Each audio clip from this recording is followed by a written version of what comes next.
একটা লোক এত বেহায় এত নির্লজ্জ কি হতে পারে আপনারা বলতে পারেন? মানুষ এত অভিশাপ দিচ্ছে, পুরো পশ্চিমবঙ্গে যেখানে আগুন জ্বলছে দাউ দাউ করে সেই লোকটা একটার পর একটা লোককে উল্টাপাল্টা বলে যাচ্ছে।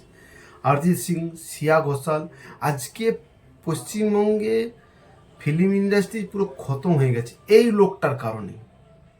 এই লোকটা ভুলভাল বলে বলে লোককে যা ইচ্ছা করে বলে আজ শেষ হয়ে গেছে কাহিনীটা। এনার ঘরে তো ফ্যামিলি আছে, এনারও পরিবার আছে, কেউ বলে না যে তুমি এইভাবে কেন তুমি বলতেছো, এভাবে বলনি বাবা, কি ফ্যামিলিও বলেনি যে তুমি এইভাবে কথা বলনি। এত লোক গালিগালা করছে। তখন সত্য যুগ ছিল, সত্য যুগে তখন কি হতো, লোকের অভিশাপ গাইলে হতো। এখন সত্য যুগ নেই, কিছু নেই,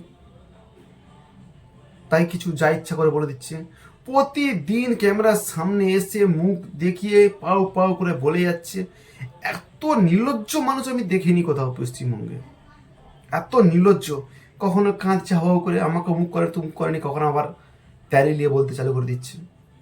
এত নির্লজ্জ মানুষ দেখেছো তোমরা? কোনো দেখেছো? দেখলে কমেন্ট বক্সে জানাও যে এত নির্লজ্জ তোমরা। আমি কুণাল ঘোষের কথা বলতেছি, যে কুণাল ঘোষকে আজকে পুরো পশ্চিমবঙ্গের ছোট থেকে নিয়ে বড় থেকে কেউ ওকে দেখতে পারে নাকি আমি জানি না যে কেউ ওকে দেখতে পারে।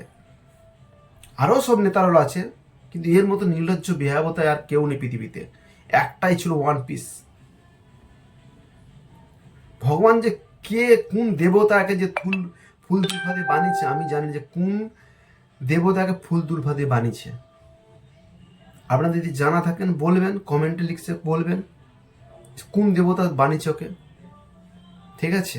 আর একটা কথা আপনার দিকে, প্রথমবার যদি আমার চ্যানেলে আসেন লাইক করবেন, সাবস্ক্রাইব করবেন, বেল ঘন্টা টাইপ দেবেন। ঠিক আছে? নমস্কার।